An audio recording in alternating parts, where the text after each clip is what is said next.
You found it. Your home for the best content on your favorite team, the Fighting Tigers of LSU. Do us a favor. Subscribe to the channel. Leave your comments below. Be sure to smash that like button.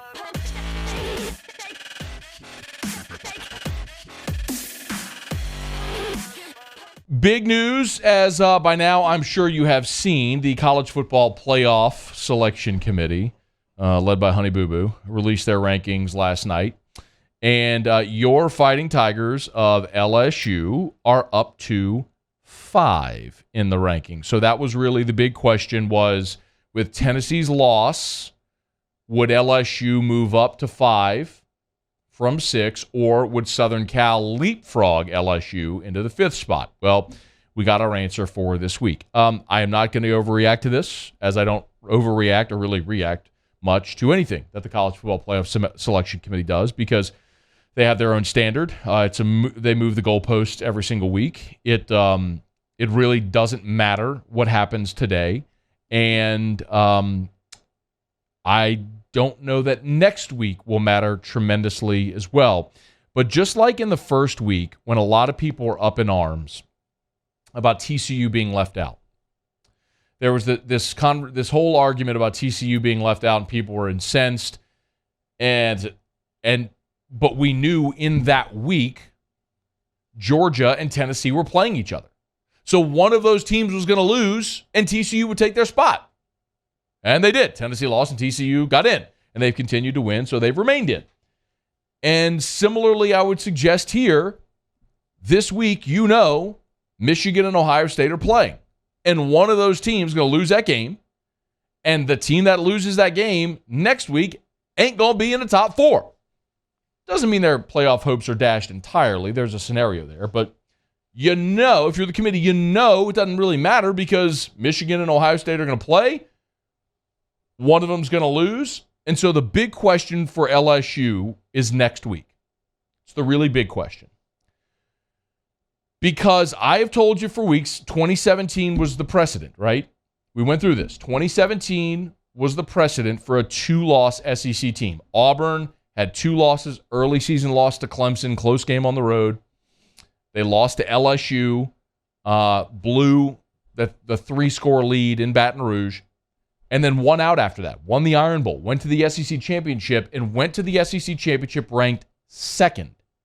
And had Auburn beaten Georgia in the SEC Championship, Auburn would have been in the playoff as a 2-loss SEC champion, because you weren't going to have an SEC team in the top 4 win the championship game and then remove them. So I'm telling you, that's LSU's precedent. And I've said this for weeks. They were going to need help, because if they get in the top 4 going into the SEC championship game and win it, there's no way you're viewed as a top 4 team. You get a win over the top-ranked team to win the toughest conference in America, and you drop out.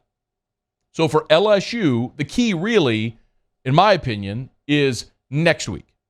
Because next week, Michigan or Ohio State, one of them's going to lose. If LSU beats A&M, does LSU move to 4? Or if USC beats Notre Dame, does USC leapfrog LSU into that 4th spot? That's the question. That's the big question for me. Because if next week USC leapfrogs LSU into the top 4, and LSU stays at 5, provided they beat Texas A&M, then you're going to need help. You're going to need someone in that top 4 to lose in conference championship weekend in order to get in, even if you beat Georgia. That's why I've said it all along. LSU needed help. They got help last week with Tennessee's loss to South Carolina. That was a huge thing, because there was a faction that was going to sit there and say, Reese Davis was the one beating this drum the loudest, that if it came down to 1-loss Tennessee, 2-loss LSU, even an SEC champion, that Tennessee, by virtue of the head-to-head and 1 fewer loss, was going to get in. How do you decipher Georgia, LSU, Tennessee if they had all beaten each other?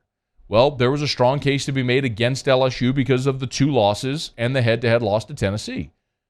Now you don't have to worry about Tennessee. You got help. Now you need another piece. And you're going to need Southern Cal to lose either this week to Notre Dame or in that Pac-12 championship game. But, of course, the most important thing for LSU is going to be winning against Texas A&M and then beating Georgia, because if you don't do that, it's moot. Boo Corrigan, a.k.a. Honey Boo Boo, who is the selection committee chairman, had this to say about LSU being ranked 5th, still ahead of Southern Cal. That was a dominant conversation for the last couple of days, and it wasn't a one-time conversation. It was over and over and over again to make sure that we were looking at this the right way. There's reasons for USC to be at 5. There's reasons for LSU to be at 5. As we looked at it, the wins over Alabama, Mississippi carried the day more so than the wins over UCLA and Oregon State. As you alluded to, the good win that they had on Saturday was 48-45. And I think some of the members of the committee, and as we looked at it, wanted to see a little bit more from their defense, as well as the overall strength of schedule from LSU, really drove the day. Overall strength of schedule is something that we've discussed, mentioned it earlier this week with Sean Salisbury. Presently, LSU 15th in strength of schedule, 8th when it comes to strength of record. Southern Cal's 58th in strength of schedule. That's the big disparity. This week, though, that gap closes as USC will play Notre Dame, which is ranked 15th.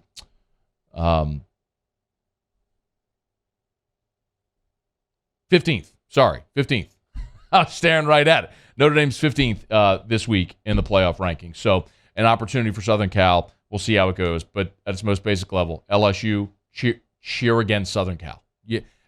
Odd as it is, Notre Dame, Brian Kelly's former school, could do LSU a huge favor this week if they go down to L.A. And take care of the Trojans. So you know what you're watching, what you're cheering for this weekend. By the way, the other thing that's really interesting, just very quickly, Penn State 11, K-State 12 are interesting for this reason. Penn State is still sort of lurking as a potential Orange Bowl participant. The way the Orange Bowl will be decided is you'll have ACC against either Big Ten, SEC, or Notre Dame. Well, Notre Dame won't be in there. And so it'll come down to either who would be higher ranked. Remember, highest ranked SEC team not in the playoff goes to the Sugar Bowl.